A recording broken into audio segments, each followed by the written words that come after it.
Hey everybody, it's me Amanda with Once in a Wild, and this is Stephanie with Puro Pinche. We're really happy to be here today, and we're happy to see you back for another Once in a Wild Wednesday. And without further ado, let's go ahead and get started.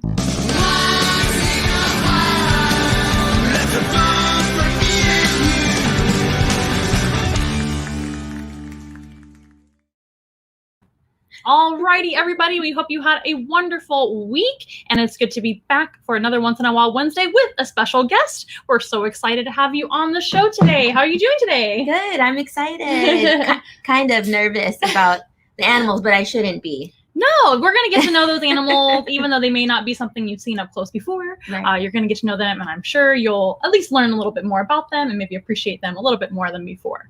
And before we get started with the animals, we're going to talk a little bit about Stephanie, but we're also going to remind you guys that if you want to help us out, there are several ways that you can actually donate. We do have a Venmo and a Cash App right down here. If you are on Facebook and YouTube, you can see those down below. Also at onceinaWilds.com, we do have our Amazon wish list where you can donate items to the animals that we pre-selected for you. So it's super easy and you can ship them right to our door, and we greatly appreciate it. Or you can actually book your own animal encounter, whether they be virtually like this, where you can customize which animals you would love to meet for yourself, for your classroom or your birthday party, or just because offices, things like that, love to Zoom with us. Or you can actually book your in-person animal encounter right here in San Antonio, Texas, which is where we are located. And we also do have a PayPal as well if you would like to donate that way. And every little bit goes back towards the animal care that we desperately have to take care of the animals every single day with our over 70 animal ambassadors. Ooh. That's just a little bit, I know, it's a little bit about us, and you're going to get to tour the collection right after our live stream. So we're really happy to be back. I do want to remind you guys, this is an interactive event. So if you guys want to go ahead and leave us a comment of encouragement. Oh, there's Ricardo already saying hello and encouraging us. And if you have a question about anything we're doing or what we do or what Stephanie does or the animals at all, which we will meet here in a little bit,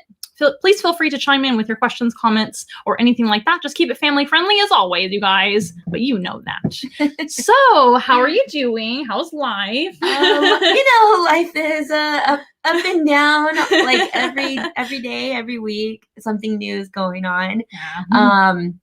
Absolutely. I'm really grateful that I have a puppy at home because we adopted her right before the pandemic happened in January of 2020.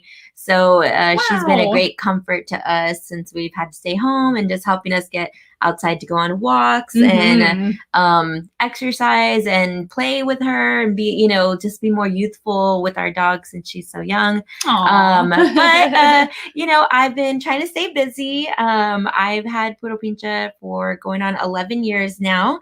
I didn't get to celebrate my big 10-year anniversary last year because we were all at home. But it happened. Right. And had it been last year and y'all were doing what you were doing, I could have had a virtual party with Once in a While. And what a great idea. Yeah. But now I know for next time. And just trying to stay busy. A lot of what I do is on social media. I'm online doing social media marketing, influencer marketing. I also do communications for some clients and trying to keep busy. Last year was really tough. A lot of us still struggle from last year. We're still going through it. I've been trying to do my best to make sure our community stays updated on what's going on, but still trying to have fun while we're at it. So I just got back from a road trip. I know we tried to schedule this about a month ago, and it was, just going back and forth with our schedules, but we went out to El Paso, White Sands, New Mexico, and Santa Fe, and Roswell. And then how was that? Roswell? Any aliens? It's a weird town. I've heard. I've never been. We got in too late in the day to go to like the museums and interactive places, but there's lots of roadside attractions. The people there are very, I don't know what a nice word is. They're nice.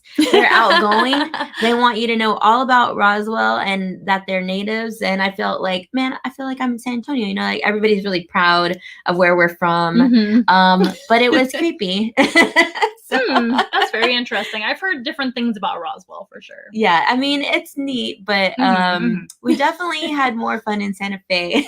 And I didn't realize how much Santa Fe had to offer. We went up for Meow Wolf, which is a cool art experience. I saw your post about that. That looks really cool. Really, really fun. And we tried to do some sneak peeks, not show off everything, because you gotta go. Like 70 something rooms that you can see at Meow Wolf.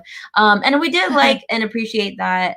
It's an indoor exhibit. It's in an old bowling alley, so it's huge, but they were still asking people to wear masks, and they had sanitizer at every single interactive exhibit, except the sanitizer was disguised as some crazy cool art piece. So if you're looking for a way to incorporate that in your schools or fun events, cool sanitizer stations are the way to go. But just, we've been trying to keep it safe and do road trips and things like that. Because we still have to work and we have to be in front of people and we have to be around our family, and we're trying to keep safe. But we've been having a fun summer. Still doing that. Good. Yeah. Very good. Yeah, I did see those posts. That was pretty cool. And it looks like you enter from a fridge. Yeah. So there's so many portals at Meow Wolf. It's called the House of Eternal Return. So you really could just like walk in and out and around a million times. We spent almost 3 hours there, and you never know, like you're going to turn a corner, and I can't give these away to you all. You'll have to go there and I don't want to know. But we did show the fridge, right? Because a lot of people have seen the fridge, and then there's a washing machine. So you go, or a dryer, sorry, excuse me. So you crawl through the dryer and you step into the fridge, and there are different portals, because you originally start in this old Victorian house, and you find out this story about this family who disappeared, and there's clues everywhere about them, and then you go into this alternate universe. So cool. It's really, really cool. And I wish we had one here, but we do have like hopscotch here in San Antonio downtown, which is an immersive art experience. And Santa Fe is very artsy, like that's cool. Super, super artsy. There's art galleries everywhere. There's things you won't see in art galleries in Santa Fe. I just found out, I didn't realize that one of the designers of Meow Wolf is the writer for Game of Thrones. So it's really cool to see all of that in a different city that, is 10 hours away from us. Right. But there's so much to do in San Antonio too. Absolutely. Is that the only Meow Wolf that exists? No, Meow Wolf. There's, Meow, I know. Meow It's Wolf. weird. It's weird to like type it out and write it. There's actually one that just opened this past year, I think maybe 2020, in Vegas, called Omega Mart, and I went there earlier this year too. I love art and I love cool experiences like that, and I love telling people about them. But the Vegas one was neat. It's called Omega Mart because it looks like a grocery store in the front. You can actually buy everything in there, and then you find the portals to go into different areas. And they're about to open one in Denver next month. So I think there's still long road trips, but doable. And if you're vaccinated and safe, you can fly places. And but there is so much to do. That's funny. Somebody's in Meow Wolf right now. What? I guess so. Or their kid is typing. It's an alternate universe, you guys. We'll have to translate that later. But not to turn this into a Meow Wolf ad. I just came from there. But curious. The whole point of check out her posts on Instagram. The whole point of Puro Pinche is to show off cool, local, unique things, whether they're super cool. art, music, events, entertainment, culture. Over the last year and a half, it has shifted to community and civic engagement, because I'm just trying to help everybody stay connected, and we hadn't been going to in-person events as much, but trying to support local businesses, local artists, local creatives, people that are doing neat and wonderful things for the community. And it's crazy. I've been doing it for 11 years. Oh wow. And it's a whole new world now that we're in a pandemic, and we're learning how to connect with each other. But it's still fun. Totally different than it used to be. Yes. And we also evolved through the pandemic as well to be a virtual experience too, if you Yes. will, because it was either that or nothing. So we weren't about to quit after first developing the company right away. We're like, Yeah. oh man, what are we gonna do I know. now? I was so excited for. I've known I Ricky for a know. long time. Yeah. Like I don't know how long Ricky, like 10 years or something crazy Wow. like that. Through our circle of creative friends, you know, graphic designers, artists, things like that. And Super cool. when he first told me about this, I was like, wow, that's like something completely different than his, you know, 9-to-5 job, you know, but it's neat to see how you all incorporated your talents, you know, together, especially during the pandemic, to shift and to be able to continue it, because it's fun and people need it, you know, and we just got to get the word out about how everything's changed, you know. That's awesome. All you got to do now. Yeah, and you really have to think outside the box creatively to make anything work nowadays. Yeah. And to get people interested, right? So that's kind of what you do as well. So let's backtrack a little bit. How did you start what you do, and tell everybody like kind of why you started and how they can find you and everything? So, well, I'm obviously on all social media platforms, Facebook, Instagram, Twitter, YouTube. I used to actually have my own live stream show back in 2013, and a broadcast out of Geekdom Studio in downtown San Antonio. So it was the first web studio that they used to have. It was run by this man, Roel, and he shifted it out of Geekdom, and then he moved out of state. So I had a weekly web show for almost a year out of Geekdom. And it was really neat because it was live streamed. I had a different guest on every week, somebody who was doing something in the community. But it was really just trying to evolve into what I was passionate about on digital media. So I started back in 2008, but officially Puro Pinche in 2010. Under that name, my friends helped me come up with the name. What does that mean for everybody out there? We're keeping things family friendly. Yes, I know. That's true. That's true. But, so I recently saw somebody that was a local news outlet republish my definition of Puro Pinche, which means like I describe it as heck yeah. Okay, got it. You know, so the word puro at the heart of things means pure. It means authentic. It means keeping it real. Keeping it real. Perfect. Yes, keeping it real. And then when you add the word pinche, which is slang, you know, it's Mexican slang. It's Tex-Mex. It's used mostly where there are a lot of Mexican Americans. Pinche can mean a ton of things. So Puro Pinche is like a heck yeah. Like people say Puro Pinche Spurs, Puro Pinche Fiesta, Puro Pinche zoologist. You know, they do things like that because they're either really excited or they're showing a lot of emotion, you know, about this thing that they're describing. Got it. So it's been fun because before me, you know, I definitely didn't come up with the phrase. It's been used in Mexican American culture for years. There's actually like some great San Antonians who used to use it with music. So there's a man who's no longer with us named Randy Garibay, and he invented Puro Pinche blues. So they would play like Tejano Conjunto Souls, Puro Pinche once in a while. There we go. That's us together. Yeah. So Puro Pinche blues, you know, I like to, a friend recently told me, you know, it's building upon what our ancestors or the people before us, you know, standing on their shoulders, you know, to elevate what they did and lift it up. And so it is a real blending of Mexican American culture, Texan culture. Like I'm Tejana. My family's been here for generations, hundreds of years. And I really wanted to showcase that because I didn't see it in mainstream media. And I also, which is crazy, right? In a city like San Antonio, where we're majority Hispanic, we still didn't see a lot of that culture. It was only like in certain niche, like radio stations or newspapers.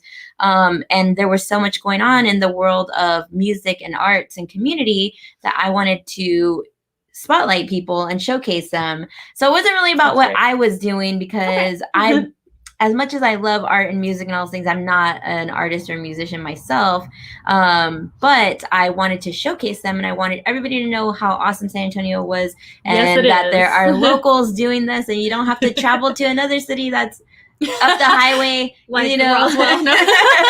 Yeah, or anywhere nice else in to Texas. visit. Yes, Sure. Of no, course. those are travel. Yes, every travel. city has their unique thing, right? But of course, I think a lot of people, especially then in 2010 when I started, thought San Antonio was boring and that there was nothing to do, and it wasn't the case. It was just that it was hard to find.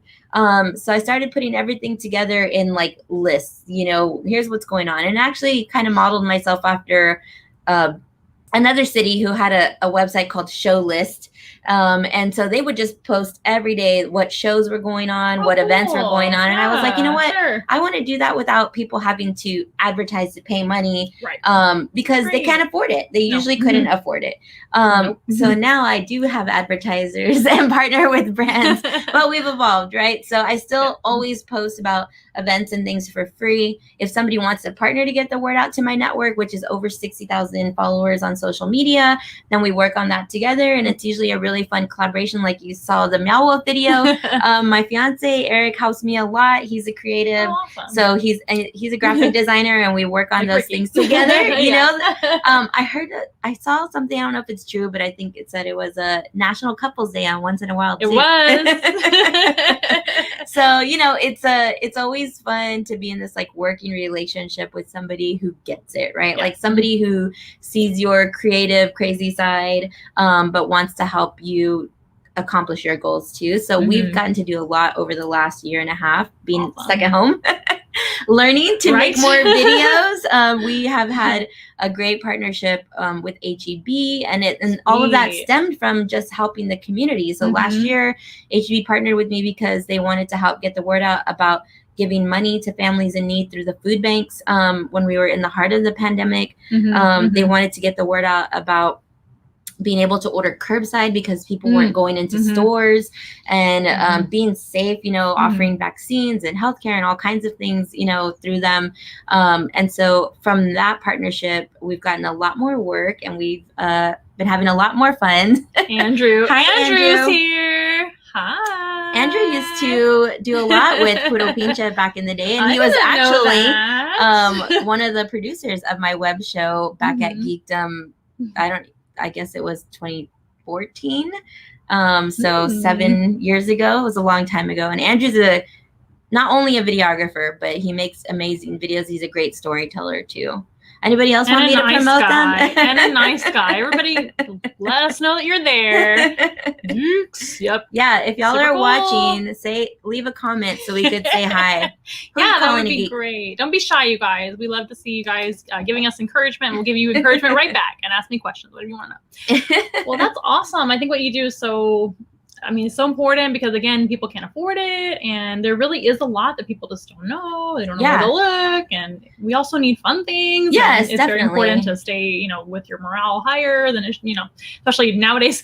Yeah, and it's great. Fun because, you know, when I originally started, a lot of the mainstream media wasn't covering the things that I was talking about, and now it's so great to see that they have evolved.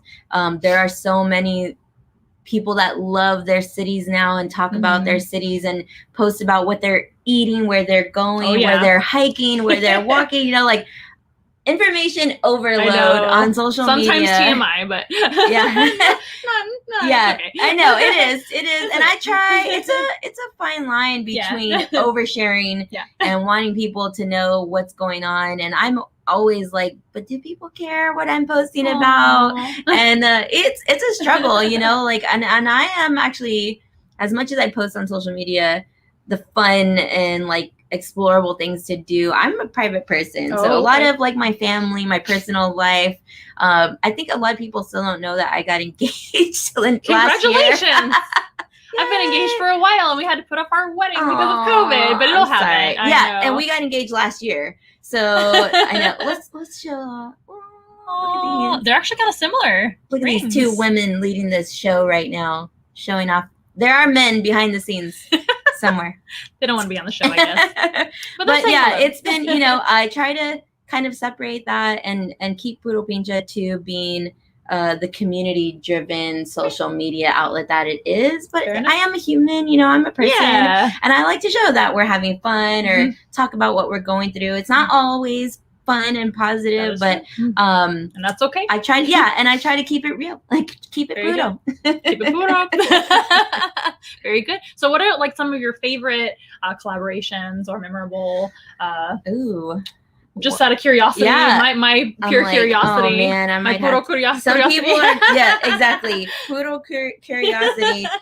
I'm like, what? We're gonna have something to chat about. Well, I mentioned HEB. They've definitely. Yeah, it's true. And if you're unfamiliar with HEB, those of you that don't live in Texas, it's the world's greatest supermarket ever. You can get anything you need at HEB, store. And we have some of the best food on the planet right here in San Antonio and in Texas in general. Best prices. Oh, hi! These are some of my biggest fans all the way from Miami. They are triplets that live out there, and their mom and family. They usually tune in. I'm so glad you guys could make it to the show. So they don't have an HEB. What's a grocery store in Miami? It's probably gonna be. Because I lived in Florida too. I'm trying to remember what it was. We're actually going to Miami in October. Well, fingers crossed we can still go, but we're going you'll be able to. Florida, right, wide open. We're going to a music and art festival called 3 Points in October. So not only do they have an amazing lineup, they also have a bunch of Publix. That's the one that I went to. Okay. Whole Foods is there too. Whole Foods, that's a good one too. Awesome. Publix, Andrew said to thanks, Andrew. Andrew, put a shirt Publix. And by the way, Andrew is doing our commercial coming up. So same. We were talking Small about World. Him for a reason. We're here, with a kind of a smaller circle. Andrew's known Ricky for a long time too, I think. Absolutely. And you know what? It's funny because San Antonio feels like that. Like, a lot of people, especially like I'm from here, you're from here. Yeah. It feels like a small town with it's a big town with a small town feel because everybody's friendly. Yes. Especially if loyal. You're in the downtown community. Yes. If you're inside 410, that everybody knows everybody, or they went to school with somebody, or it's. I had to explain this to my fiance because he moved here from Abilene, and I was like, "Look, I know it feels like a big city, but everybody knows everybody here." So, and sure enough, like the first weekend we went out, I ran into everybody I knew. He was like, "Man, you know everybody." I'm like, "It's really a small town. I really don't know everyone, but it does have a small town feel, and I like that because we can connect with people. We can, collaborate with each other, help each other out, and it's not super hard to make a way for ourselves in San Antonio. But it's my favorite town in Texas by far. I've lived in several of them. I've lived out of the state a few times, and I always come crawling back. See, I have only not really lived crawling. in San Antonio. I've only lived here, but I have traveled, and it's fun to travel. But I've only actually some of my favorite partnerships have taken me to different places. I did a partnership recently with a hotel in El Paso. So they invited us out for a stay, and I got to see El Paso. And, I've driven through El Paso and hadn't really been able to be out there as an adult. It's a 7.5 hour drive, Texas is really big. Yeah. Just so you guys know. The hotel historian where we stayed in El Paso is called Hotel Paso del Norte. He actually told us, he's like, do you know that, I can get to Denver, Vegas, LA, blah, blah, blah, in less time than it takes me to drive across Texas. And I'm like, yeah, I know, because that's why we never go anywhere. Pretty incredible.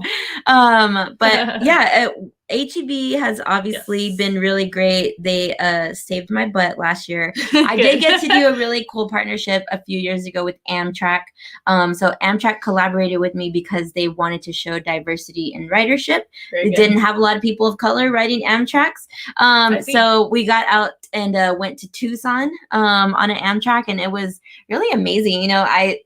If I had more time, and hopefully someday that will change with Amtrak, I would definitely recommend Amtrak to everybody because you don't have to drive. If you take a hotspot, you can do work while you're on the train. The food is actually delicious on Amtrak. I wouldn't have known that. I would have never guessed that either, but the food was really good. They have a little bar car, that I have an observation car. And then the train stations, that's where I actually went through El Paso the previous time, was seeing the train stations in each city. So in San Antonio, it's here at Sunset Station downtown. Oh, okay. El Paso's was downtown. Tucson was in their downtown. we go out to West Texas often to like Marfa, so Alpine, there's a stop there. Amtrak's been really fun and allowed me to travel. And there's just so many, like Chevrolet lent me a car, and I went up to the state fair and got to see my friend's band, Bitty Bitty Bonda. Yes. Cool. And I had never been. And Chevy was like, hey, like, come, we're going to, you know, give you this car for a week. We're going to give you food tickets. We're going to give you entry tickets. Go Which check helps out a lot. test. Oh, yeah. It's not cheap. It's not. It's kind cool, of, but it's kind of like going to the rodeo here but that thing was massive. Yes. That was massive. That's in Dallas. We never would have been able to try all the food there. Nope. All the fried food. All the things on a stick.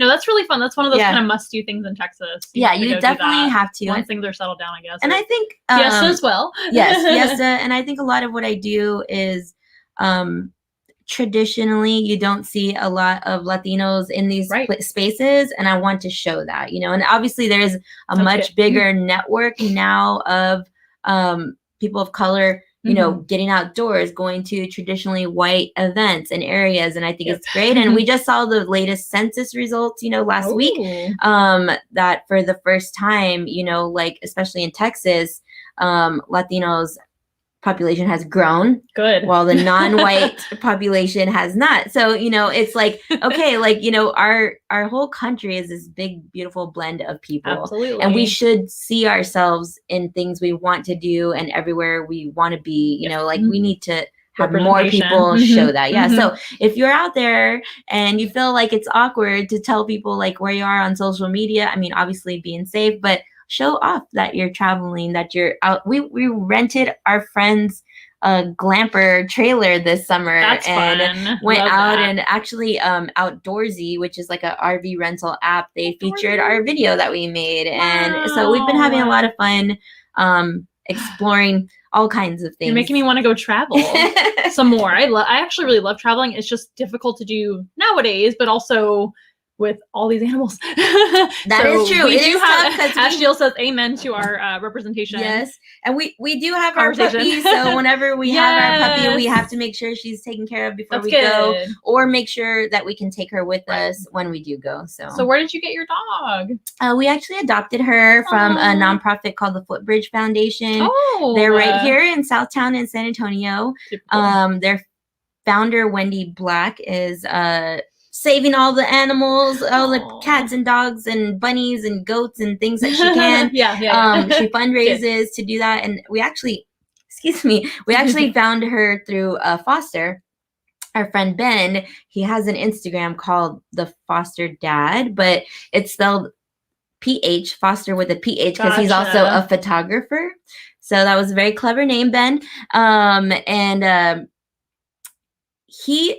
This is the power of social media, right? So I saw him posting about this puppy litter, and he was like, they're up for adoption, blah, blah, blah. And I was like showing my fiance and my son, like, they're so cute. Oh my God. You know, like I do that all the time. But my son saying, cute puppies, right? Cute puppies. How can you look away? I know. My son had wanted a dog forever, and I was like, okay, like he's 16. He can help me take care of the dog now. My fiance was there to help us too, because was a single mom for a long time, working full time, 1 or 2 jobs. My son went to school. It was like, when can we care for this animal, right? Right. You need to give them all the time and attention, especially when they're babies.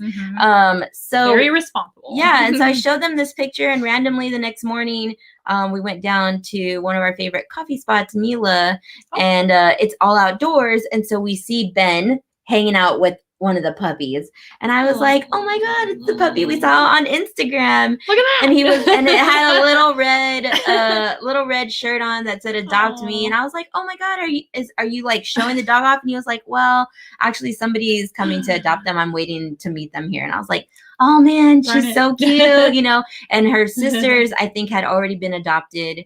And she had a little brother that was also like a pending an adoption. So I was like, okay, you know, you say this to people all the time, but you're like, if it falls through, give me a call, you know, like that never happens. Don't expect it to and they happen. never call. And he was like, oh man, they over. just text me they're on their way. And I was like, okay, fine, sure, whatever. So a couple hours go by, you know, we're out running errands, and he was like, hey, those people never showed up. And I was like, he's like, put in an application now. And so we put in an application, we talked to Wendy, and we adopted Ruby. And Ruby. she's so cute. And she's in a lot of our Puro Pinche promotions. Check it out. I She's think we have the photo of you guys together on our photo that we promoted for this. Yes. For the live stream. Yeah. Super cute. Do you See, know what even kind of like dog she pictures is? of I her see. pop up on my phone all the time. So, do you know what kind of dog she is? She is a Chihuahua mix. Okay. So she's what everybody calls a San Antonio special. Yes. She's very puro. But she we don't know we know the mom was a black Chihuahua. She was 9 pounds when she was like 3 years, and her name was Chula. And then she had the litter. They rescued them from under an abandoned house. And Chula had 4 little puppies.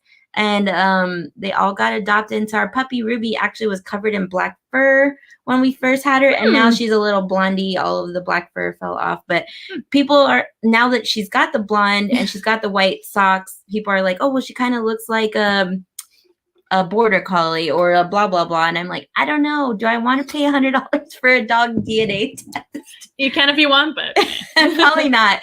But everywhere I go, I'm like, Ruby, there's your cousin. Yeah.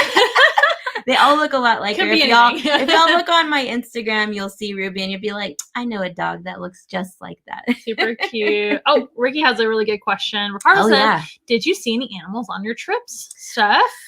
So I'm sure you have. I'm a city girl, and since my fiance is actually from the West Texas area, I have been seeing a lot more animals than I'm used to. So we went out to Marfa recently, and we were taking pictures. They have this art installation of the movie Giant.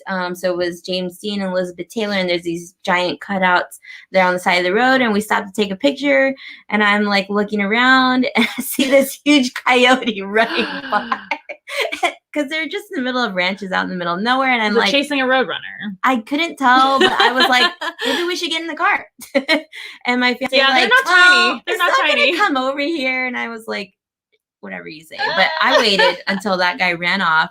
I have seen quite a few coyotes and roadrunners. Like, yes, roadrunners are cool. They're tiny. Yeah, there was something.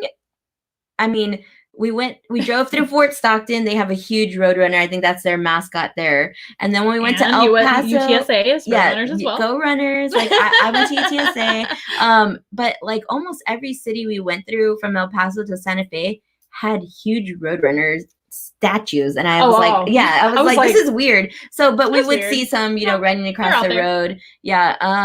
Neat. I don't know what other. What about animals. like zoos or aquariums or anything like that? Have you ever? I mean, other than here in town, I know you've been to ours. I haven't made any recent trips, but I love the Dallas Aquarium. Yeah. Corpus's Texas State Aquarium. Yes, I did work there. Oh, okay. Yes, and I haven't been since they remodeled. We just went this last 4th of July. It was actually really beautiful. Yeah, I keep changed seeing a lot, pictures so on social media. It wasn't exactly what I remember, which is, it is what it is. But this was like 5-6 years ago that I worked there, maybe more.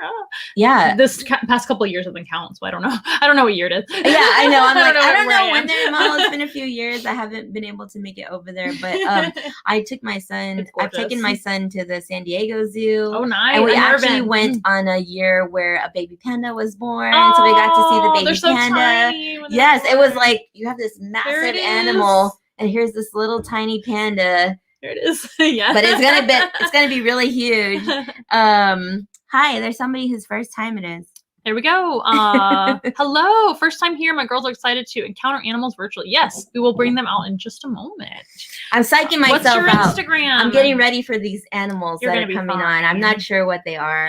We don't know what's going on. Surprise. My Instagram is Puro Pinche SA. So it's PUROPINCHESA. Yes. I had to add the SA for San Antonio because randomly somebody already had that name whenever I got on Instagram in 2012. Gotcha. We had to do Once in a Wild Zoo. Yeah. Because Once in a Wild was taken. Yeah. Here it is. There we go. You can follow me on Twitter, Instagram, Facebook, TikTok. All of the above. Snapchat. I don't know. It's hard to keep up. Do Snapchat, but I didn't think about Snapchat. But we do TikTok. Yeah. A little bit of Twitter. Twitter's probably the least we do that we have. I have a lot of fun on Twitter because there's a lot of conversations that Okay, happen. fair enough. Yeah. And you get news instantly. I think that's the thing. Okay, Obviously, sure. you have to vet your news Of course. sources, but there's a lot of. I've been on That's true. Twitter for 12 years, and so there's a lot of Okay. conversations that have Fair enough. that take place there. But yeah, I mean, there's also probably people my age and not TikTok age on there. Hey, you'd be surprised. There's all, I mean, I don't know. TikTok has been my favorite lately. It's just TikTok it's is just fun. very entertaining and it's It is. addictive. I love to scroll through TikTok. I mean, the puppy videos, Yes, the animal videos on TikTok. animals. I'm like, go crazy for those. And food TikTok, like, Everything. teaches me so many things, all these hacks, and I'm like, Oh, how did yeah. people get so clever and smart in 30 seconds, you know? And you have to be really creative because the videos are short. Yes. So we upload a lot of TikToks though from Yeah. videos that we previously have recorded, and I just kind of put them to music Smart. or whatever. It's smart to like batch your content, like people Yes, say, you true. know, get it all in a day or True. two and then plan it out so that way you have consistent content. We had to learn a lot through the pandemic with Yeah. social media and really just being a new company in general, not Yeah. just because of COVID, but in general, advertising yourself, you have to learn a lot of skills. Luckily, Yes. I have Ricky to help me out, but he's kind of new to it as well with the social media Even part so, of it. social media And is it's ever changing. changing, And they exactly. don't like put out They're like, this how-to guide Nope. for you to use them. So you have to Nope. really Google Just do it it. or figure it out yourself Yep. or be in a Facebook group to learn it, things like Yeah. that. Like I actually just jumped on like a TikTok creator open Mhm. block party that they had last week, and Super it's cool. you just got to keep up. There's so much to keep up with. Oh yeah, and I was gonna say something else and I forgot because I was listening to you. Sorry. That's okay. No, it's okay. But it's a full-time job as well. That's what I was It gonna is say. a full-time job. Okay, guys, are we ready to meet some animals? And we've been chatting a lot and making friends. It's been really, really fun. But let's meet some animals. And of course, you are welcome to ask all the questions that you would like about the animals in person. And you guys out there in TV land, as we say in the back of the in Facebook and YouTube land, you guys can ask all the questions that you would like or give us encouragement. And we'll try to keep up with your comments. I'm sure we will. Any guesses on what animals are coming out? Anybody? Could be anything. As you guys know, we have a very wide selection of animals here at Once in a Wild, and we are a mobile zoo. If you're just now joining us and you've never seen me before, hello, my name is Amanda. This is Stephanie, and she's joining me today on my show. But we are actually a mobile zoo right here in San Antonio, Texas, and we service San Antonio and surrounding cities. And we can visit classrooms, birthday parties, any public events that you might have, outdoors, indoors, doesn't really matter. We can do virtual as well, and we have mammals, birds, reptiles, creepy crawlies, amphibians, and so many things. So lots of choices. So if you guys have any, Andrew, did you cheat, Andrew? How did you know? I think he just really likes these guys. So let's go ahead and meet one of our chameleons. Should I be worried? Not at all. Not at all. I think Andrew's spying on us though. Is Andrew From above. back there? I know. Hey, are you back there? Wow, Andrew? this peeking is through the- amazing. So here he comes, you guys. There he is. So this here is Samuel L., the Jackson's chameleon. And he is a Jackson's chameleon, of course, and this is a species that you would see in Kenya, which of course is in Central Africa. And that is the only country that they reside in the wild. And they're actually pretty commonly seen. She's gonna take a picture right now. Look at that, that's real life. And they are the a species that you might see in a pet store, but we really don't recommend chameleons for pets, like whatsoever. Oh. They're very difficult to care for. They're not an aggressive species by any means, nothing dangerous about them, so you're fine. But these guys tend to get a lot of health issues, and they're very finicky about their care. It's almost like when you are taking care of flowers. No wonder kids are sad all the time because they're like, my chameleon didn't make it. Yes, and That's and why. if you don't know what to look for, a lot of times they don't give you enough time to like make it to the vet. And on top Yeah. of that, not every veterinarian knows what to do with chameleons or exotics in general. So they really don't make the best pets unless you are some kind of like expert, herpetologist, zoologist like myself, or you have your own zoo or something like that. And in zoos, I think that they are great education animals too. But a lot of times you will see them as pets because they are awfully cute and people do know what they are and guy's kind cute. of want them and desire a chameleon for a pet. Now you'll notice he's got these horns on the front of his face. Do you know what those are for? Protection? That's a great guess. Looks? Yes, very good. So they're kind of like decoration. And they are very attractive to female Jackson's chameleons. Now, in a pinch, he could possibly... He is changing color right before your eyes and changing patterns. Pretty cool. We'll talk about that right after this. So they can spar a little bit with one another when it comes to male finding another male, and that's all for show as well. So they kind of like do a little ritualistic fight, if you will, but it's not really like to the death or anything like that, or to hurt each other. It's Sounds just like humans. Yeah, it's just for show. And then the girls go, ooh, so handsome, so strong. I'm going to pick that one over that one. And then that is literally what happens. Wow. She will select the male that she thinks is stronger. Wow. And that's really what they're for. So the older that they get, the longer and more large the horns get. And it's kind of like an antelope or a white-tailed deer, any animal like that. The longer they live and the older they are, the larger the antlers or the horns. So how old is Samuel? Samuel is about 2 now. Oh. So he's not very old, but chameleons usually don't live very long. Yes, that's my least favorite thing about chameleons in general, is typically they only live to be about 3 to 7 years old. And most lizards live much longer than middle-aged. He is a little bit, he's going to be middle-aged at about 3. We hope that he'll live to be about 7. Okay. That's typical old, kind of oldish age for a Jackson's chameleon. Then you're a teenager. Yeah, kind of like he's like 17 or 18 years old. How about that? Just like my son. Yes, very Wild true. child. What is your son's name? Jacob. And Samuel. No. Well, now what were you asking before about I was going to talk about something else. Changing color. Yes. So chameleons are very, very known for changing color, of course. And a lot of lizards can do that. It's not just chameleons that do that. But the reason they do that is misunderstood. So why do you think they change color? To camouflage themselves. That's what everybody thinks. Because they're mood changers. There you go. That's actually true. So most people think that it's just to blend into stuff. Now he's going to blend into stuff just by being green and just by having a pattern on him in general. This animal does live up in the trees, of course. So being green makes a lot of sense for camouflage, but also the pattern on him is going to kind of blend in with the shadows of the leaves, but he's already going to be like kind of surrounded in leaves anyway. So hiding is actually pretty easy for them. And they also move very slowly and kind of stalk around in the trees as opposed to moving quickly and being seen at all. But the color change is more for mood. So they can tell you their mood. Now, I don't speak chameleon at all.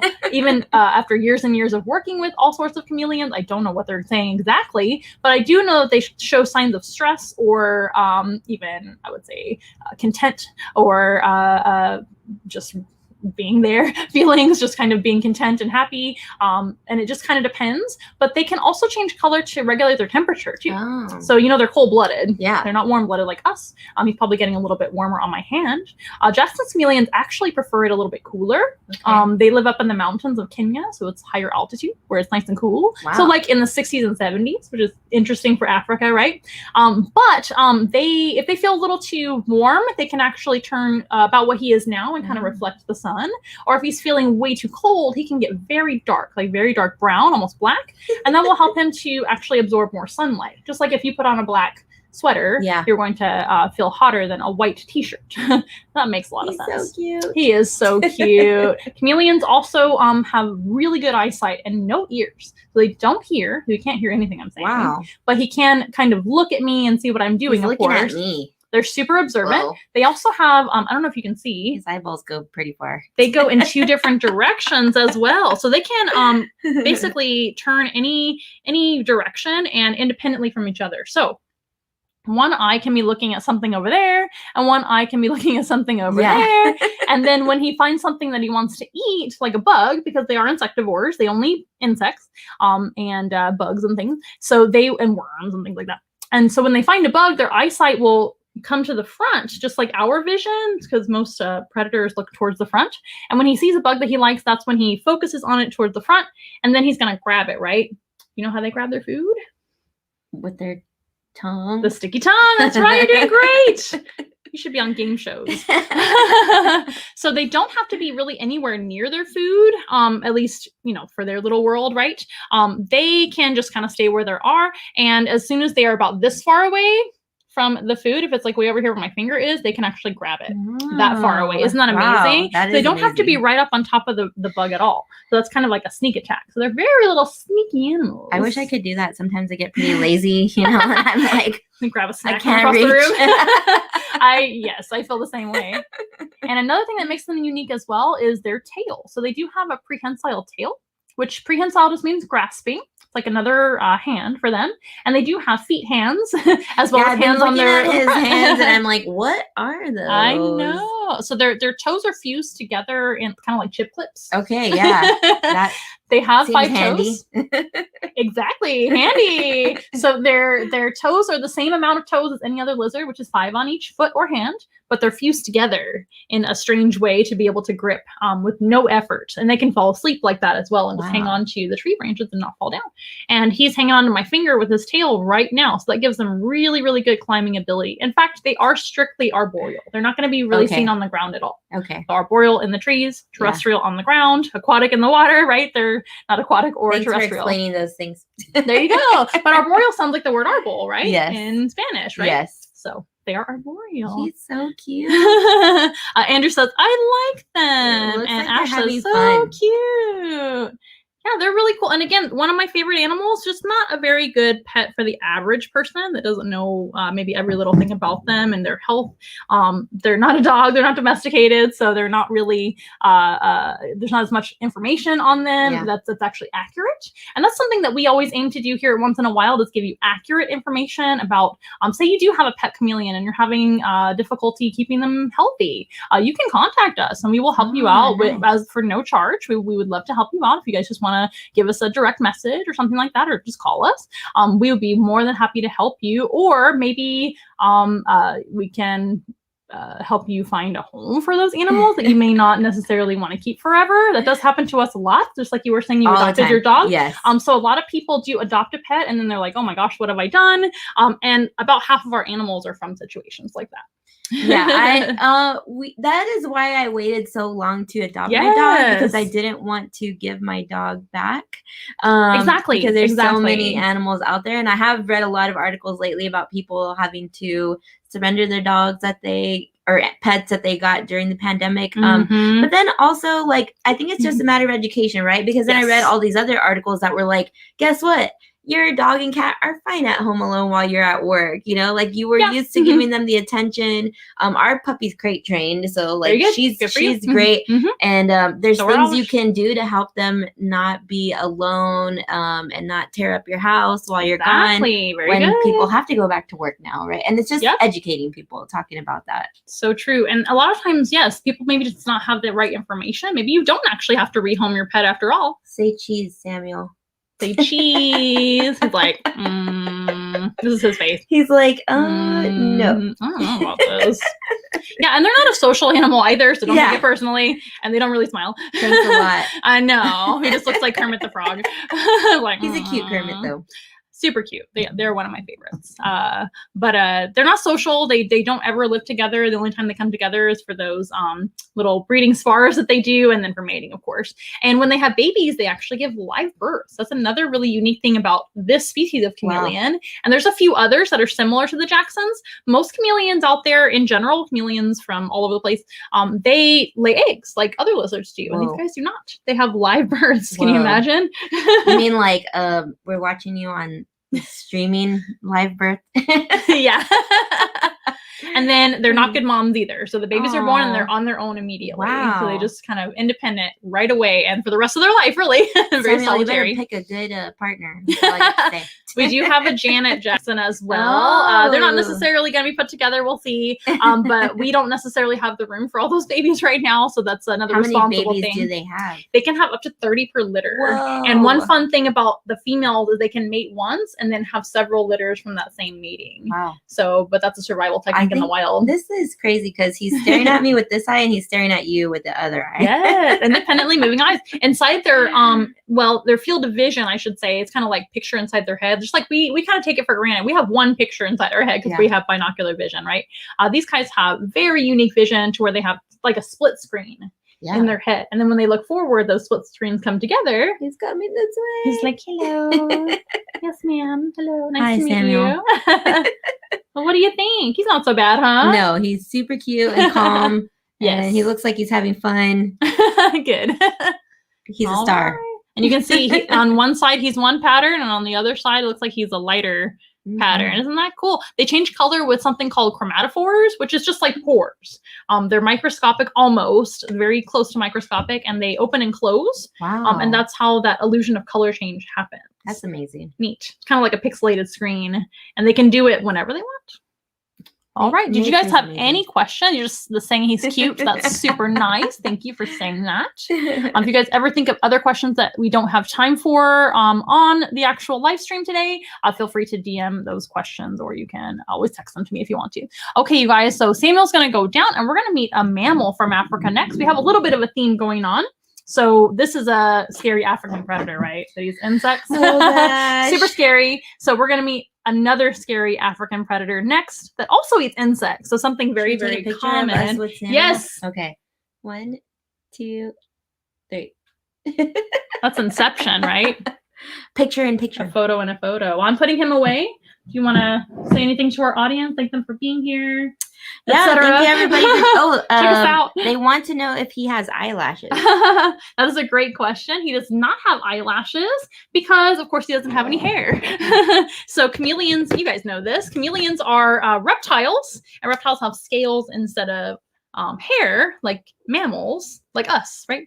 We're mammals. We have hair on our eyes and on our head. And but there are some types of lizards, like crested geckos, that actually have eyelash-like scales. Oh. But chameleons do not. They have very very large bulbous eyes that move all over the place, like googly eyes. But they have like kind of a sheath over their eye and just a little bit of a peep, like this.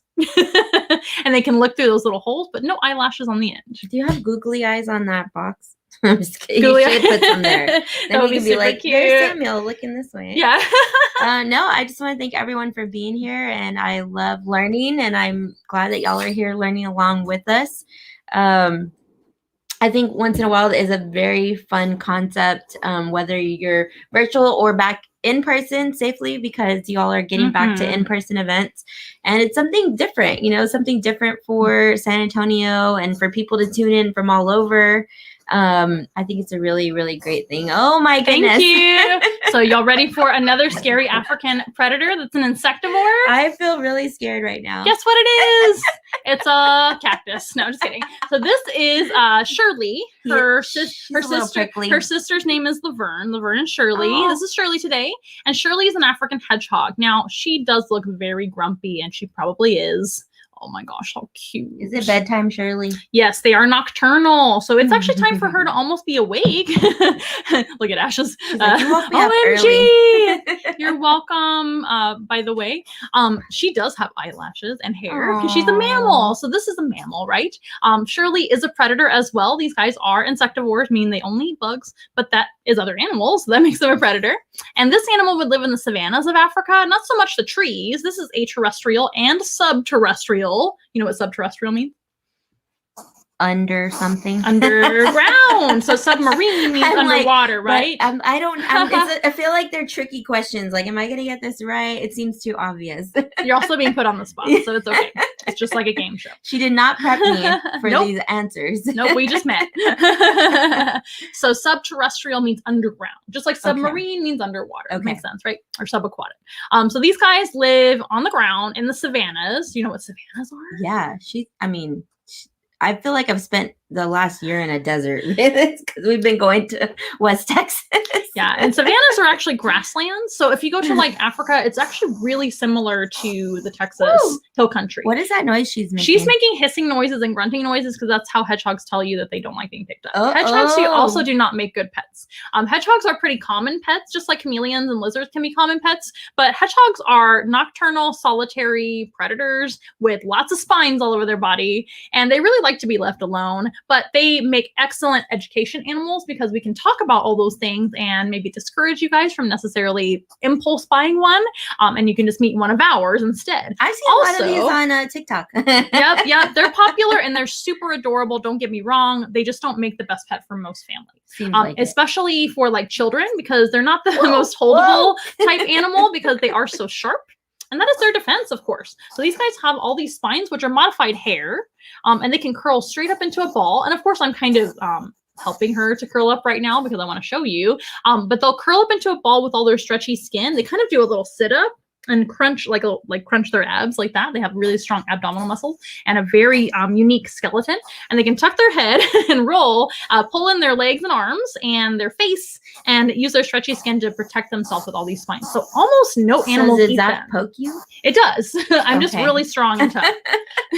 The kids ask me that all the time as well. They're like, does it hurt? I'm like, yeah. It does hurt. I just keep it brief, but it's not so bad. Bye, Shirley. It's kind of we're done. Okay, it kind of distributes evenly, almost like a bed of nails. Yeah. You know that trick where yes. an old circus act, Yes. I guess, or from other countries. You won't and things. feel it if you're at a certain Yes. So surface on she's there. like on her side. Settle She's down. like, can you leave me alone? They're also not fond of bright lights. So in the Aw. studio, she's especially like this. She's gonna be fine. But in the studio, she's like this. And then in classrooms and things, she's very, very good. She's like, oh, this is much better. But anyway, but that's a great defense mechanism and also a great deterrent with that noise Yeah. because it sounds like a cat hissing, Yeah. and that's kind of a universal animal sound for leave me alone. She I sounds don't want to be mad. eaten.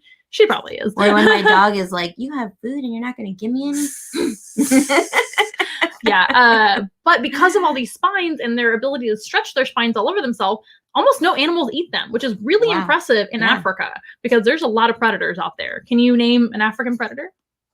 Another one besides Shirley? I don't know. A lion? You're like a chameleon. We just learned about the chameleon. A chameleon? Definitely a lion. There's more predators in Africa than any other continent. Wow. So lions, leopards, hyenas, hippo? African wild dogs. Hippos can harm and kill people and animals, but they're not predators. Oh, They're okay. herbivores. They eat grass. That's right. But they could potentially step on a hedgehog, I guess.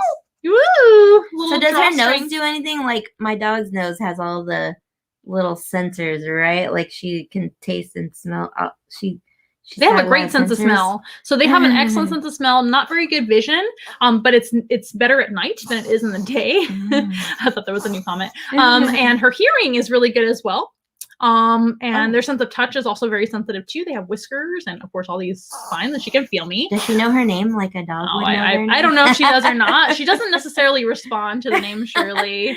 Maybe she doesn't like it. They're not domesticated. I know. I wish I could ask her, what do you want to be named? We wanted a pair name for two girl sisters. Oh, So, I like it. Laverne and I like Shirley. Laverne and Yeah, Shirley. there was a few choices, but we went with that. But the one predator that can eat them on a regular basis is another nocturnal animal that's a predator. Can you guess what it is? An owl? You're right. Yay. Very good. So owls are different than mammals, right? They're birds. Right. They don't have a soft mouth, so they can Yeah. maybe use their beak to do the rest. You guys know the rest. If you're keeping it puro, you would say la lechuza. Yes. There's scary things in the trees outside your El house búho, when you're right? bad. Yeah. True. It's really just el búho. But they also have the talons too. They Yes. have the long nails, so they can actually do the claw machine and just kind of like, goodbye. Wow. Yeah, I know. Well, luckily, she's not in the wild, so she doesn't have to worry about any of that. But they are a wild animal. They're not domesticated by any means. That's another reason they don't really make the best pet, like a cat or a dog or like a rabbit or a horse, even for the right person. Those are all domesticated, where these guys are not. They're pretty much the same exact animal you would see out there in the African savannah, just being wild. She's so cute. She is so I cute. get the allure of wanting to have a hedgehog, Absolutely. but let them live their best lives. Yeah. Again, it's not like if you have a hedgehog, I'm hating on you or anything like that. We just want to take the best care of them. That Just we know can. how to take care of them. Yes, know how to do your research. Also, don't have unrealistic expectations of Right. them because they're not a dog and they're not a cat. They're not even a guinea pig. Guinea pigs make much better pets than hedgehogs, too, in my opinion, because they are domesticated. She's not going to go on a walk with you. No, she will not. She will just hide underneath stuff and roll into a ball and say, "Leave me alone until nighttime, please." No cuddling. That would No hurt. cuddling. It would be pokey, right? But they are fantastic animals, especially in the wild, defending themselves like that. And at night, they can actually run up to 12 miles. So they're pretty Whoa. impressive little athletes. Yeah. They use their little sense of smell and hearing to find their favorite food, which happens to be termites. Oh. Yummy. Then I should have her in some houses. Yeah, to help with all the wood-eating termites. Of course, in Africa, the termites are very different. Yeah. They're actually from like termite mounds. I don't know if you've ever been to Africa, but I have they're not. all over the savannas. Wow. And they can, the termite's house, the mound can be taller than like an elephant. Wow. They're huge, and they're like rock solid. And so they actually provide a lot of homes to animals because they're full of holes. So these hedgehogs will live in the termite mounds and sleep all day long. And then as soon as the night comes, that's when they come out and they actually eat the termites. So little do the termites know that they have an intruder that's actually their predator. Isn't that interesting? But that's the circle of life, right? Yes, I know. It is part of life. Oh, Shirley, you're okay. Even though you're angry, we love you. Can we take a selfie with Shirley, or you think? But she'll get first, oh, hold on. let me take a selfie. No, I'm kidding. Yeah, but first, Shirley, look over here. She posed. Did you guys see it? She posed. She did. It's doing the peace sign like old. Am I old? No, people still do that. Okay. Is it coming back? Good. I did that recently. Ricky Yes. says Maybe she's a Gemini. She's like, and then I'll have to look up her birthday. Maybe she Yeah. is. Well, she does have a twin sister. Oh, So, yeah. there you go. She could be. She's actually a pretty good girl. She's so cute. This is pretty typical hedgehog behavior, especially when the lights are on and everything else. But we'll let her go take a nap, and we'll move on to our final animal. Let's see if anybody can guess what the Adios, last animal Shirley. is. Adios, Shirley. Have a She's great got a big. night. She got a hotel. She lives in a little hotel. You should see her house behind the scenes. So this, of course, is just her. I know you guys can't see, but this is usually we have our animals in like their travel enclosures, kind of like their car seats, if you will, Yeah. when we do travel with our animals, because we can pretty much go anywhere within reason in the San Antonio, Texas area. And we're here to support all you guys here in San Antonio. Her nose is so cute. It is cute. Me? Thank you. Or Stephanie? Wait. Thank you very much. Oh, the hedgehog. We'll just paint it Oh, black on the edge. dang it. Do I the thought you were same. talking about this. No, they do have great big mousy ears and a great big mousy nose, but they're not related to rodents. Wow. These guys are actually shrews. They're in the shrew family, I should say. Mhm. And that makes them very different. Rodents have big bucky teeth that are kind of like this, like rats and mice and Yeah. squirrels and guinea pigs and all those guys. Even rabbits are closer to rodents than the hedgehog. And they have sharp teeth that are kind of like a dog or a cat's teeth. They have fangs Ooh. and everything. Now, they don't usually bite because their defense is to curl up and have those spines. And stick you with it. And stick you. So I want to give you guys a hint, and then we'll talk about some ways that you can help us out and where you can find us before we move on to our final animal, and then we'll say goodbye. But our hint for the next animal is going to be, it's another African species. So we had all African species today, and they're all predators, and they're all insectivores. So there's your clue. So this animal doesn't live in Central Africa. They actually live in South Africa, and they're another kind of scary predator and a very misunderstood type of animal. It's really random too, because I may actually go to this restaurant here in San Antonio with the same name right after this. Oh, super cool. And So- speaking of astrological signs, this Yes. one is a very specific animal Yes. to that sign. Coming up. Is it coming up? It's probably. I know Virgo's coming up. That's mine. So like 2 months, I think. Yeah. Yeah, because my mom is right now, and that's Leo, then Virgo. Virgo. Mhm. That's me. Then it's in September. the last months of the So year. there's your clue, you guys. Let's see if you guys can guess. I know everything's kind of on a little bit of a delay. I'm so really keep excited on thinking to see about this it. one. You can't believe it. It's your favorite animal, right? It's everybody's favorite animal. It's Texas's. so- It's one of Texas's most well-known Yeah. animals. It absolutely is. And a lot of people, when they move down here to the south, they're like, oh my gosh, all of the fill in the blank animals are everywhere. And that includes other types of animals too.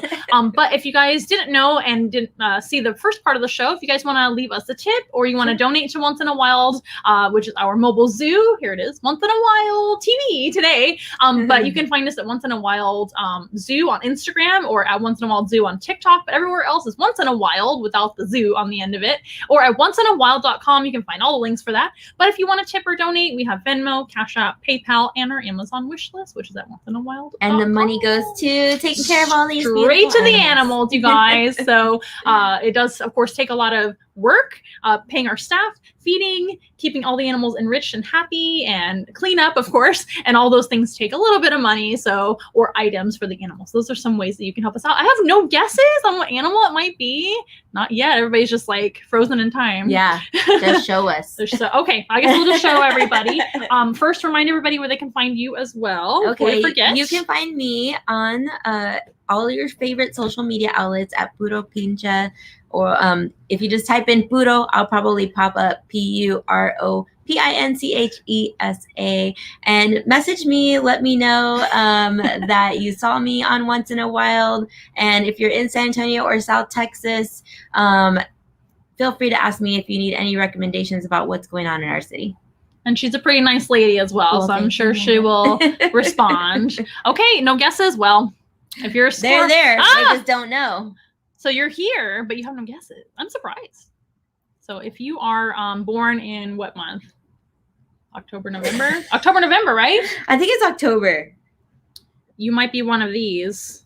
And I don't know when this little girl was born. October 23rd to November 26th. Surprise! It's a scorpion. Spider's a great guess. Another misunderstood animal.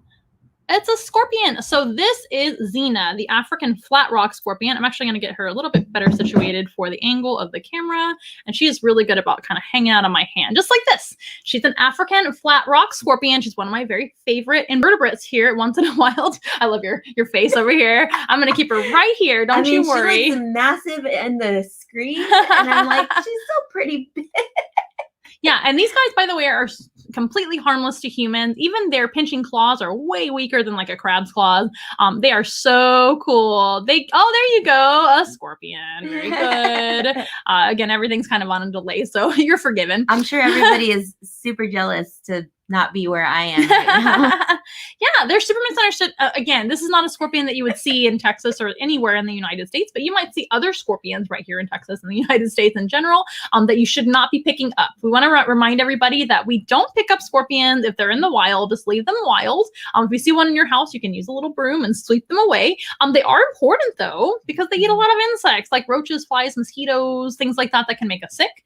So we need to make sure the world is becoming less diseased. So the more predators, the better, right? Like our lizard friends, or hedgehogs, I guess, if you happen to live in Africa, or other similar mammals like opossums eat bugs too. Whenever we see bugs inside the house or something, we just try to scoot them out without killing them. That's so nice. Except for mosquitoes. I have no clue why mosquitoes is not a problem. Go ahead and slap those mosquitoes. They can make you sick. So that's exactly. Okay. Scorpions don't make you sick unless they're allergic, right? Or you get stung by a dangerous one, which aren't really very common, to be honest.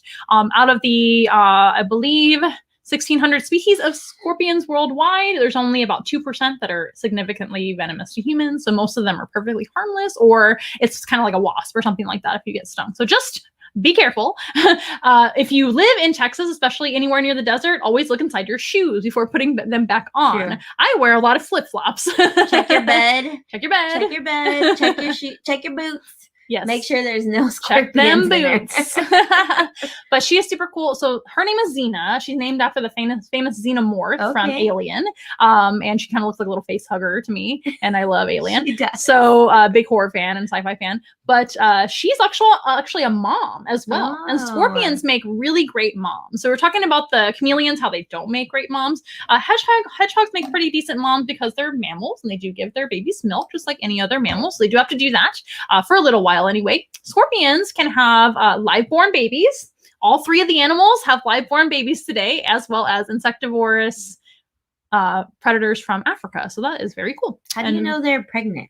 How do you know they're pregnant? They get really plump. But when we adopted her, we didn't know she was pregnant. She was awfully fat, so I thought, maybe. Yeah. But it was a while before she had her babies. It was like 6 months, and she was owning her. So we didn't really know for sure until there were suddenly babies just in her enclosure. I went to go clean it one day and check on her and everything, and there were babies on her back.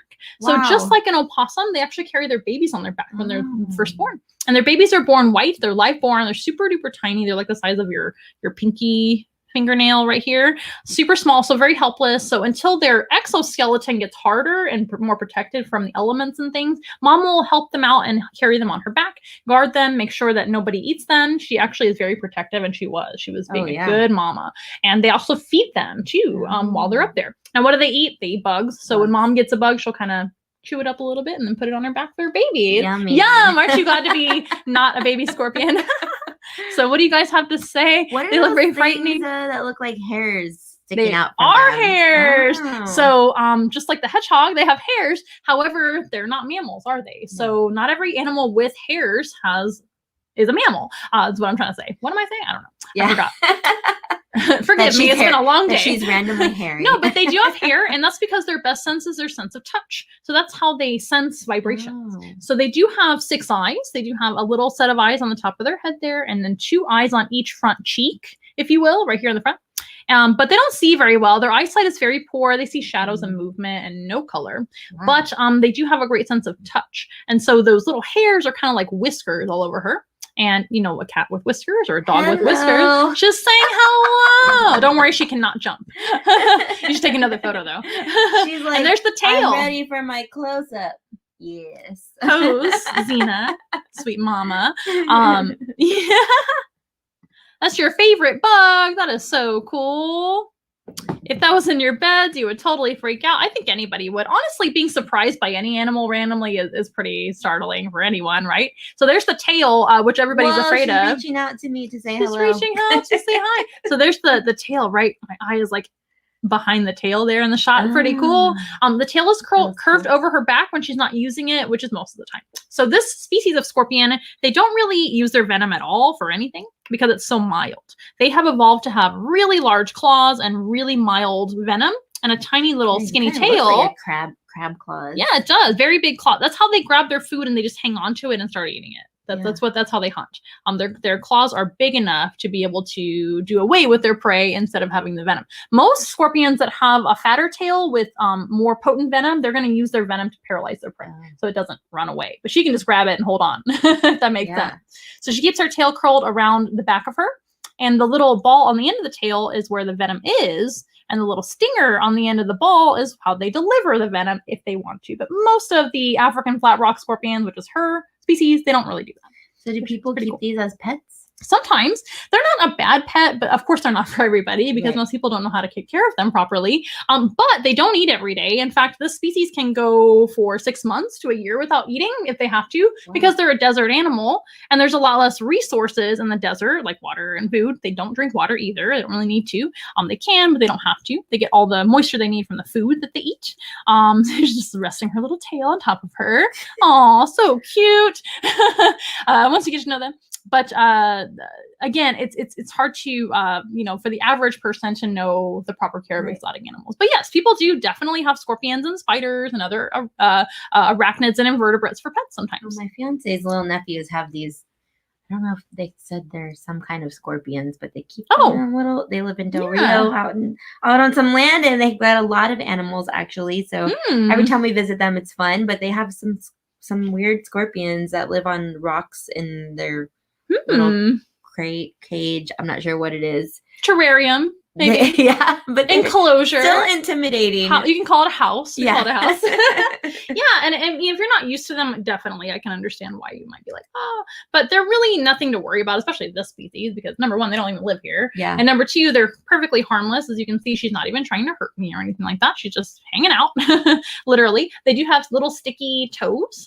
They have kind of like little claws on the end of their toes, which can kind of stick to flat rocks, and they can go underneath very thin surfaces. She can kind of flatten her body nice and thin, and that is where they get the name the flat rock scorpion, because they go under flat rocks to get away from the desert heat where they live. And they're nocturnal as well. Wow. So the only animal that was not nocturnal today was the chameleon. Chameleons are daytime animals. Cool, huh? Fascinating. Did you guys love that? If I ever visit Africa, I'll be very well prepared for big bugs. Of the animals. Yes. So Kenya, maybe Central Africa, maybe like down in, I don't know, like Rwanda or something like that, or anywhere in the Savannah. I have. Awesome. I've been to Kenya and Rwanda. Amazing. Rwanda's beautiful. I highly recommend it. Once it's safe to travel, or if you're vaccinated and can travel, I highly recommend visiting Africa and supporting what they do, because any type of ecotourism, safaris, things like that supports the wildlife out there. So that's one way you can help out animals. But you can help out animals just by being at home, by making choices that are good for the environment, and by telling people that you shouldn't just be squashing every animal that's misunderstood, right? High five. But for real though, one reason why we started Once in a Wild was to kind of present these animals in a way that helps people conquer their fears, because that's no way to live anyway. No. You don't want to be living in fear of every critter that is in your own backyard. That's just silly. Most of them are perfectly fine. They're you just leave them alone. They'll leave you alone. Yeah. And they're there for a reason. Yeah, exactly. I believe that they're all there for a reason. Just yes. Like us. And again, if scorpions and spiders and snakes and snails are not your thing, like they are our thing, that's okay. We just want to encourage you guys to respect animals and understand that they do have an important job, right? Mm-hmm. Okay. Zena, you ready for your selfie? Yeah, let's do it. It's gonna look like I'm like, oh. Well, that's a good one. She looks fake. Did you learn? I know a lot of people, especially kiddos, some adults too. Yeah. Let's be real. Adults ask silly questions too. They'll be like, "Is it real? Is it alive?" I'm like, all of our animals are real and alive. Yeah. She's alive. And they're so different from us. I can see why people would ask that. She kind of looks like a little plastic something or other, but she's alive and she's moving. And they don't move very much. They're pretty stationary type animals. They kind of wait around for their food to come to the front door. Yeah. Don't bother going anywhere because they got a lot of time to wait around for their food. They don't have to eat every day like me. I have to eat like 5 times a day. I'm cranky. So I'm not a scorpion. Hangry or people. A Scorpio. Hangry people might be scarier than these little predators right here. Yeah, that is so true.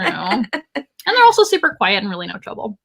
All right. Well, did you learn something new today? Of course. I didn't know any of these things. I mean, a few questions that you asked me were like, okay, I can figure this out, but I didn't know any of these things, and it's neat to be next to them without touching them. Yeah, no worries. But they don't seem scary, and especially educating us about them, just making them more approachable. And learning how we can all live together. I think it's very important. That's a very important lesson we've learned over the last year and a half, if we didn't learn before. But it's really nice to know how we can coexist and keep in tune and support what you all are doing so more people can learn that as well. Absolutely. And again, if you want to conquer your fears with us, you're more than welcome to do that. But we do have something for everybody. We don't just have creepy crawlies and kind of scary animals, if you will. Although Halloween's coming up, so if you want a themed party for Halloween, that would be really fun. We've got bugs and snakes and spiders and all sorts of really cool opossums. Can adults meat animals. do this too? Absolutely. There's no age limit to Once in a Wild. In fact, the adults I think have even more fun than the kids when we come and visit, and they get really excited to see the animals, just like anybody. Animals are a great kind of universal kind of icebreaker or something that we all have in common. We at least have an animal that we like. Almost everybody's like, oh, I like dogs, or I like bunnies or whatever. And then maybe you like snakes and things like that too. I like snakes. There you go. I wore these just for the show. Beautiful. Where did you get your earrings at? I actually got them locally at a market she may have changed her name, but this girl that her Instagram is Handmade by Brit. And she makes really cool jewelry and can customize this stuff for you. But I love these snake ones because exactly, like, you learn more about snakes and they're not so scary and don't have a negative connotation around them. It's very beautiful to see, especially in like Mexican art and all the snakes that have been around in our culture for a very long time. So excellent. And we love Mexico. I've been there many, many times. Awesome. Probably one of my favorite places to visit, but Africa too. Thank you guys. Well, thank you for joining us. Thanks, Ash Eel, for supporting us as always. And thank you to Andrew and Ricardo and everybody for joining us today. If you do want to rewatch the show, it's going to be reposted as always on YouTube and on Facebook as well. Yes. And don't forget to check out Puro Pinche. Thank you. As well. That's what we're here for, to help each other out. And I hope you guys have a great rest of your week. We'll see you next week, not with Stephanie, but with maybe another guest. So stay tuned, and we'll be excited to show you more animal, another human as well, and me, of course. I'm always on the show. And we'll love to see you next week, same time, same place, 6:30 p.m. every single Wednesday evening, unless otherwise notified. If we run a rerun, we sometimes do that. But we'll see you guys next week on YouTube and Facebook, and we hope you guys have a great rest of your week. Keep it wild. Keep it puro. Bye. We are nothing close to ordinary, but we love to be your friend. Hold our hands and let's have fun together, singing as loud as you can. Everybody singing once in a while. Be together once in a while. I wanna hear you say once in a while. Never fun for me and you.